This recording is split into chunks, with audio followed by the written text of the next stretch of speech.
இன்னைக்கு நாம Tata Nexon dot EV empowered 45 இந்த வேரியண்டோட PDI தான் நம்ம இன்னைக்கு செக் பண்ண போறோம். PDIனா ப்ரீ டெலிவரி இன்ஸ்பெக்ஷன். மேனுஃபேக்சரிங் யூனிட்ல இருந்து நமக்கு ரெஜிஸ்ட்ரேஷன் ஆகி வர்றதுக்கு முன்னாடி, அதாவது டீலர்ஷிப்போட யார்ட்ல போய் நம்ம செக் பண்றதுக்கு பேர் தான் PDI. இப்போ வண்டி நாம வாங்குறதுன்னு முடிவு பண்ண பிறகு ரெஜிஸ்ட்ரேஷனுக்கு முன்னாடி PDI பார்க்கறது வந்து ஆல்வேஸ் சேஃப். ஏன்னா வண்டி நம்ம பேர்ல அலோகேட் ஆகி ரெஜிஸ்டர் ஆயிடுச்சுன்னா அதுக்கப்புறம் நீங்க ஏதாவது ஒரு ப்ராப்ளம் இருக்கு வண்டியில நீங்க பார்த்து சொன்னீங்கன்னா சரி பண்ணி தருவாங்க, வேற வண்டி தர மாட்டாங்க. ஆனா PDIல ஒரு அட்வான்டேஜ் என்னன்னா, சப்போஸ் அந்த வண்டியில உங்களுக்கு ஏதோ ஒரு குறைகளோ உங்களுக்கு ஏதோ ஒரு விஷயம் அதுல பிடிக்கல அப்படின்னா வேற வண்டியை போய் செலக்ட் பண்ணிட்டு எனக்கு இந்த வண்டியை கொடுங்க அப்படிங்கிற ஆப்ஷனை நீங்க அந்த இடத்துல சூஸ் பண்ணலாம். பட் உங்களுக்கு அலோகேட் ஆன பிறகு அதை மாத்த மாட்டாங்க. இப்போ நான் உங்களுக்கு ஒரு நான் டெக்னிக்கல் பர்சன் எப்படி வந்து வண்டியில PDI செக் பண்ணும், ப்ரீ டெலிவரி இன்ஸ்பெக்ஷன் எப்படி பண்ணணுங்கிறத நான் உங்களுக்கு சொல்ல போறேன். நம்ம இந்த PDI பார்க்கும் பொழுது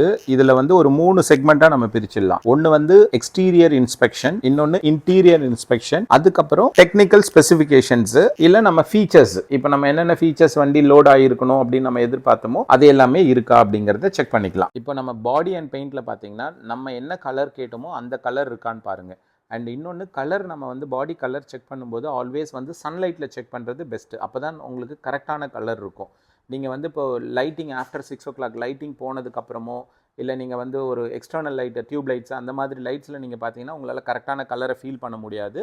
ஸோ அதனால் கலர் கரெக்டாக அந்த கன்சிஸ்டண்ட்டாக இருக்கா, வண்டி சுற்றி வந்து ஒரே கலர் இருக்கான்னு பார்த்துக்கோங்க. ஏன்னா சம்டைம்ஸ் டார்க் லைட்டுன்னு இருக்கும், ஏதாவது டென்ட்டு ஸ்க்ராட்ச் ஆகி அவங்க ரீபெயிண்ட் பண்ணியிருந்தாலும் அது அது பார்த்தீங்கனாலே தெரிஞ்சிடும் உங்களுக்கு.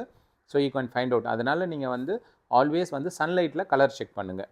அப்புறம் ஸ்க்ராச்சஸ் எதுவும் இல்லாமல் பார்த்துக்கோங்க. No scratches, dent, repair mark ஏதாவது ரிப்பேர் பண்ணியிருக்காங்களா அப்படிங்கிறத நீங்கள் பார்த்தீங்கன்னா தெரிஞ்சிடும். அதை நீங்கள் ஃபுல்லாக ஒரு வாட்டி காரை சுற்றி பார்த்துருங்க. இது வந்து பெயிண்ட் அண்ட் பாடியில் செக் பண்ணிக்கிறது. அதுக்கப்புறம் நீங்கள் அப்படி பார்க்குறச்ச உங்களுக்கு வந்து பேனல் கேப் ஏதாவது இருக்கா, அந்த பானட்டு, டோரு இல்லை பூட்டில் வந்து அந்த ஜாயின்ட்ஸ் இருக்குது இல்லைங்களா, டோர் திறந்து மூடும் பொழுது அந்த பேனல் கேப்புன்னு ஒன்று சொல்லுவோம். அது ரொம்ப எக்ஸஸாக இருக்கும் ஒரு சில வண்டியில் நம்ம பார்த்தோன்னா. ஸோ அந்த மாதிரி ஏதாவது இருக்கான்னு பார்த்துக்கோங்க. அதுக்கப்புறம் அண்டர் பம்பருக்கு கீழே ஸ்க்ராச்சஸ் ஏதாவது இருக்கா, ஃப்ரண்ட் பம்பர், ரியர் பம்பர்லாம் வந்து கொஞ்சம் நல்லா கீழே குனிஞ்சு பார்த்தீங்கன்னா உங்களுக்கு தெரியும் ஏதாவது ஸ்க்ராச்சஸ் அந்த மாதிரி ஏதாவது இருக்கா. ஏன்னா இது ஜென்ரலாக வந்து வண்டி கரெக்டாக ஹேண்டில் பண்ணலாம், இந்த இடத்துலலாம் ஸ்க்ராச்சஸ் வர்றதுக்கு வாய்ப்பு நிறைய இருக்கும். இப்போ வந்து கிளாஸ் அண்ட் லைட்ஸு அதில் பார்த்தீங்கன்னா செக் மேனுஃபேக்சரிங் டேட் ஆன் விண்ட்ஷீல்டில் வந்து மேனுஃபேக்சரிங் டேட் வந்து இருக்கா அதில் பார்த்துருங்க. அது வந்து ரீசன்ட் டேட் இருக்கான்னு பார்த்துருங்க. அதுக்கப்புறம் விண்ட்ஷீல்டில் எந்த ஸ்க்ராச்சஸும் இல்லை கிராக் அந்த மாதிரி எதுவும் இல்லாமல் பார்த்துக்கோங்க. அதுக்கப்புறம் LED ஹெட்லாம்ப்ஸு, DRLஸு, டெயில் லேம்ப்பு எல்லாமே வந்து ஒர்க் ஆகுதா அப்படிங்கிறத ஒரு வாட்டி பார்த்துருங்க. அப்புறம் ஃபாக் லேம்பும் ஒர்க் ஆகுதான்னு பார்த்துருங்க. கிளாஸு பார்த்தீங்கன்னா விண்ட்ஷீல்டு மற்ற விண்டோ கிளாஸ் 4 கிளாஸஸில் வந்து அதோட சீரியல் நம்பர்னு ஒன்று இருக்கும். அந்த நம்பர் எல்லாமே ஒரே நம்பராக இருக்கும். ஸோ அது மாத்திரம் கன்சிஸ்டண்ட்டாக இருக்கான்னு பார்த்துக்கோங்க. இப்போ வந்து டயர்ஸில் பார்த்தீங்கன்னா ஒரே பிராண்ட், சேம் பிராண்ட் இருக்கா, சேம் சைஸ் இருக்கா, ஆன் ஆல் 4 வீல்ஸ் பார்த்துருங்க ஒரு வாட்டி. அதே மாதிரி மேனுஃபேக்சரிங் டேட் இருக்கும், அதில் வந்து வீக் அண்ட் இயர் அப்படின்னு போட்டிருக்கோம்.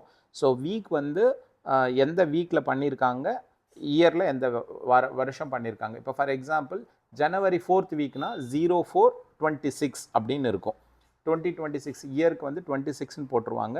4th வீக்னா 04ன்னு இருக்கும். இப்போ February 1st வீக்னா அது வந்து 5th வீக் அப்படின்னு போட்டுருவாங்க. ஸோ வீக்கும் இயர் அந்த பர்டிகுலர் இயர் மேனுஃபேக்சரிங் இயரும் கரெக்டாக இருக்கான்னு செக் பண்ணிக்கோங்க. அப்புறம் வந்து ஸ்பேர் வீல் இருக்கா, டூல் கிட்ஸ் இருக்கா செக் பண்ணிக்கோங்க.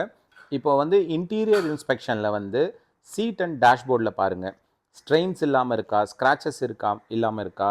சப்போஸ் வென்டிலேட்டர் சீட் ஆப்ஷன் இருந்ததுன்னா அது ஒர்க் ஆகுதா பார்த்துக்கோங்க. 360 கேமராவோட கிளாரிட்டி பார்த்துக்கோங்க. டிஜிட்டல் இன்ஸ்ட்ருமெண்ட் கிளஸ்டர் வந்து ஃபுல்லாக ஒர்க் ஆகுதா, இன்ஸ்ட்ருமெண்ட் கிளஸ்டரில் வந்து எதுவும் எரர் மெசேஜ் ஏதாவது இருக்கான்னு செக் பண்ணிக்கோங்க.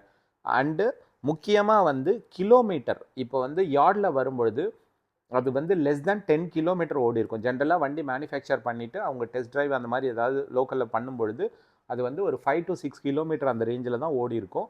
ஸோ அது ஒரு வாட்டி நல்லா செக் பண்ணுங்க. அங்கே நமக்கு யார்ட்லேருந்து டீலர்ஷிப்புக்குன்னு மூவ் பண்ணும்பொழுது மேக்ஸிமம் வந்து ஒரு 50 கிலோமீட்டருக்குள்ளே தான் ரன் ஆகிருக்கும் வண்டி. ஸோ அது ஒரு வாட்டி நீங்கள் செக் பண்ணிக்கோங்க, அது ரொம்ப மஸ்ட்டு. அப்புறம் வந்து இன்ஃபோடெயின்மெண்ட்டும் டச் ஸ்க்ரீனும் இன்ஃபோடெயின்மெண்ட்டும் கரெக்டாக இருக்கான்னு பார்த்துக்கோங்க. இப்போ நீங்கள் ஒரு ஸ்க்ரீன் கொடுத்துருக்கோம், அந்த ஸ்பெக்கில் இருக்கும், வண்டியோட ஸ்பெக்கில் ஸ்க்ரீன் வந்து 12.3 ஸ்க்ரீனு, அது ஸ்மூத்தாக ஆப்ரேஷன் ஆகுதா, apple CarPlay, Android auto, reverse camera, sensor work ஆகுதா, சவுண்ட் சிஸ்டம் பெர்ஃபெக்டாக ஒர்க் ஆகுதான்னு, எல்லா ஸ்பீக்கர்ஸும் ஒர்க் ஆகுதான்னு ஒரு வாட்டி செக் பண்ணிவிடுங்க.